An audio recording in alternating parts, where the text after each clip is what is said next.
करीब 100 साल पुरानी बात है। अर्जुन एक गरीब अनाथ लड़का था।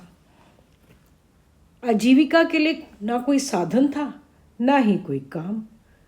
पर वह चतुर था।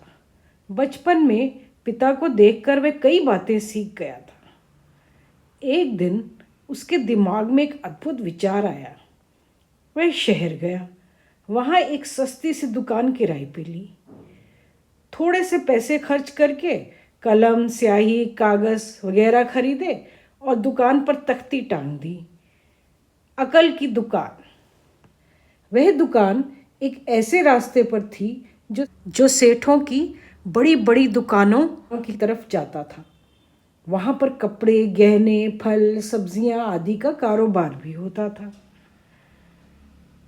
अर्जुन सारा दिन गला फाड़ फाड़ कर चिल्लाता रहता था, अकल, तरह तरह की अकल, अकल बिकाऊ है, सही दाम, एक दाम। सौदा सुल्क के लिए आने वाले लोगों ने सोचा कि वह सनक गया है। उसकी दुकान के आगे से सब गुजरते थे, उसकी खिल्ली उड़ाते थे, पर किसी ने एक छदाम की भी अकल नहीं खरीदी। पर अर्जुन ने धीरज नहीं खोया। एक दिन किसी धनी सेठ का मूर्ख लड़का वहाँ से गुजरा। उसने अर्जुन को आवाज़ लगाते सुना, अकल लो अकल, तरह तरह की अकल, यहाँ अकल बिकती है। सेठ के बेटे के कुछ पल्ले नहीं पड़ा कि वह क्या बेच रहा है। उसने सोचा ये कोई सब्जी या ऐसी कोई चीज़ है जिसे उठा कर ले जाया जा सकता है। सो उसने अर्जुन से पूछा कि एक सेर का क्या दाम लोगे। उसने कहा, मैं अकल को तोल कर नहीं, उसकी किस्म से बेचता हूँ। सेठ के बेटे ने 1 पैसे का सिक्का निकाला और बोला, 1 पैसे की जो और जितनी अकल आती हो दे दो। अर्जुन ने कागज़ का एक पर्चा लिया। उस पर लिखा, जब 2 आदमी झगड़ रहे हों तो वहाँ खड़े होकर उन्हें देखना अक्लमंदी नहीं है। और पर्चा सेठ के बेटे को देते हुए कहा कि इसे अपनी पगड़ी में बांध लो। सेठ का बेटा घर गया और पर्चा पिता को दिखाते हुए वो कहा, मैंने 1 पैसे की अकल खरीदी है, ये देखिए। सेठ ने कागज़ का टुकड़ा लिया और पढ़ा, जब 2 आदमी झगड़ रहे हों तो वहाँ खड़ा होकर उन्हें देखना अक्लमंदी नहीं है। सेठ का पारा चढ़ गया, बेटे पर बरस पड़ा, गधा कहीं का, इस बकवास का 1 पैसा, यह तो हर कोई जानता है, जब 2 जने झगड़ रहे हों तो वहाँ खड़े नहीं रहना चाहिए। फिर सेठ बाजार गया और अर्जुन की दुकान पर जाकर उससे बुरा भला कहा, बदमाश, तूने मेरे बेटे को ठगा है। वह बेवकूफ़ है और तू ठग। सीधे सीधे पैसे लौटा दे, नहीं तो मैं दरोगा को बुलाता हूँ। अर्जुन बोला, अगर आपको मेरा माल नहीं चाहिए तो वापस कर दो, मेरी सलाह मुझे लौटा दो और अपना पैसा ले जाओ। सेठ ने कागज़ के टुकड़े को उसकी तरफ फेंका, बोला, यह लो और मेरा पैसा वापस करो। अर्जुन ने कहा, पर्चा नहीं, मेरी सलाह वापस करो। अगर अपना पैसा वापस चाहिए तो आपको यह लिख कर देना होगा कि आपका बेटा कभी मेरी सलाह पर नहीं चलेगा और जहाँ 2 लोग लड़ रहे होंगे वहाँ वह ज़रूर खड़ा होगा और लड़ाई देखेगा। पड़ोसियों और राहगीरों ने अर्जुन का पक्ष लिया। सेठ ने तुरंत अर्जुन के कहे अनुसार कागज़ पर लिखा और उस पर हस्ताक्षर किए और अपना पैसा वापस ले लिया। वह खुश था कि इतनी आसानी से उसने अपने बेटे के मूर्खतापूर्ण सौदे को रद्द कर दिया। उस राज्य के राजा की 2 रानियां थीं और दोनों एक दूसरे को फूटी आंख नहीं सुहाती थीं। और तो और उनकी दासियां भी एक दूसरे को शत्रु समझती थीं। अपनी मालकिनों की तरह वे भी झगड़े का कोई मौका हाथ से नहीं जाने देती थी। एक दिन दोनों रानियों ने अपनी एक एक दासी को बाजार भेजा। दोनों दासियां एक ही दुकान पर गई और दोनों ने एक ही कद्दू लेना चाहा। दुकान पर एक ही कद्दू था और दोनों उसे अपनी रसोई के लिए खरीदना चाहती थी। वे झगड़ने लगी। उनकी जबान और हाथ इतने तेज चले कि बेचारा दुकानदार भाग खड़ा हुआ।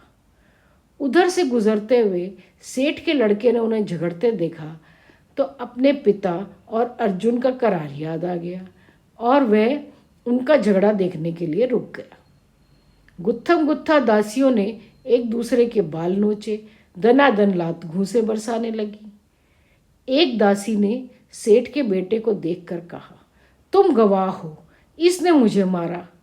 दूसरी चिल्लाई, तुमने अपनी आंखों से देखा है कि किसने किसको मारा? तुम मेरे गवाह हो, इसने मुझे कितना मारा। फिर उन्हें ध्यान आया कि उन्हें और भी कई काम करने हैं, कहीं उन्हें लौटने में देर न हो जाए, सो वो वहाँ से चली गई। दासियों ने अपनी अपनी मालकिनों को खूब मसाला लगाकर झगड़े का हाल सुनाया।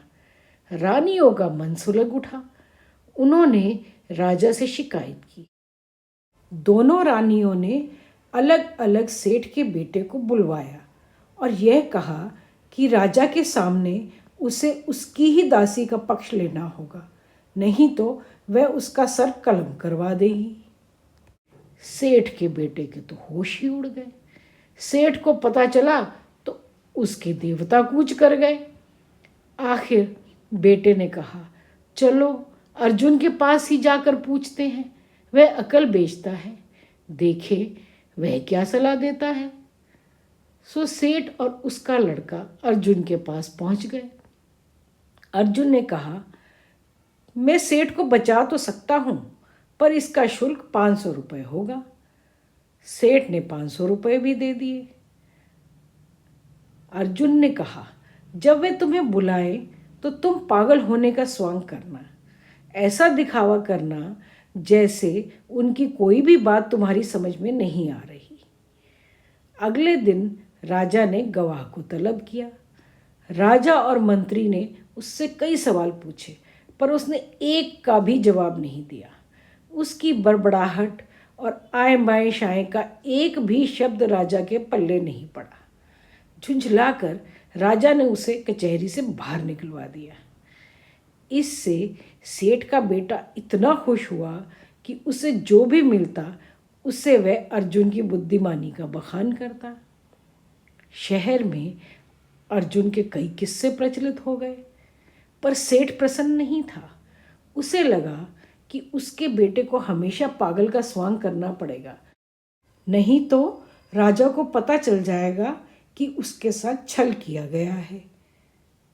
तब वह उसके इकलौते बेटे का सर धड़ से अलग करवा देगा।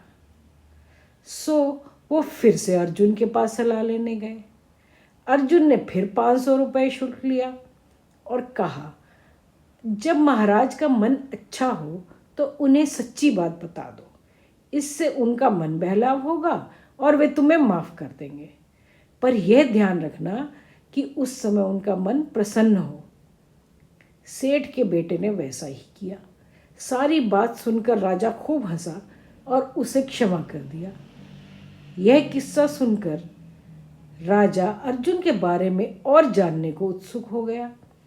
उसने उसे बुलवाया और पूछा कि क्या तुम्हारे पास बेचने के लिए और भी अकल है? अर्जुन ने कहा, क्यों नहीं, बहुत है। विशेषकर राजा के लिए तो मेरे पास अकल का भंडार है, पर मेरा शुल्क 1 लाख रुपया होगा। राजा ने उसे 1 लाख रुपए दे दिए। उसने राजा को एक पर्चा दिया। उस पर लिखा था, कुछ भी करने से पहले खूब सोच लेना चाहिए। इस सलाह को राजा ने अपना सूत्र वाक्य बना लिया। उसने तकिए के गिलाफ पर कसीदे में बनवा दिया और प्यालों, तश्तरियों आदियों पर भी खुदवा दिया, ताकि वह इसे कभी भूले नहीं। कुछ महीने बाद राजा बीमार पड़ गया। मंत्री और एक रानी ने राजा से छुटकारा पाने का षड्यंत्र रचा। वैद्य को घूस देकर उन्होंने उसे अपने साथ मिलाया और उसे राजा को दवाई के बदले जहर देने के लिए राजी कर लिया। वह दवाई राजा के सामने लाई गई। राजा सोने का प्याला होठों तक ले गया। तभी उसकी नज़र प्याले पर खुदे शब्दों पर पड़ी, कुछ भी करने से पहले खूब सोच लेना चाहिए। बिना किसी तरह का शक किए इन शब्दों पर मनन करते हुए उसने प्याले को नीचे किया और दवाई को देखने लगा। यह देखकर वैद्य घबरा गया। उसका अपराधी मन यह सोचकर कांप गया कि राजा को दवा में मिले जहर का पता चल गया है।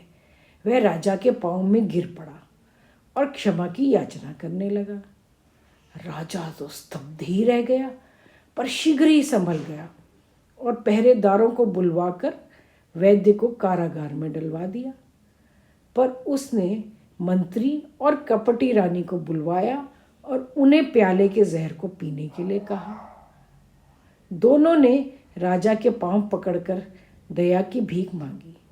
राजा ने तत्काल उनको और वैद्य को देश निकाला दे दिया। अर्जुन को उसने मंत्री बना दिया और उसे धन और पुरस्कारों से लाद दिया। हमारी कहानी तो यहीं ख़त्म हुई। ऐसी और कहानियाँ सुनने के लिए हमारे चैनल को सब्सक्राइब करें, शेयर और लाइक करना तो बिल्कुल भी न भूलें। धन्यवाद।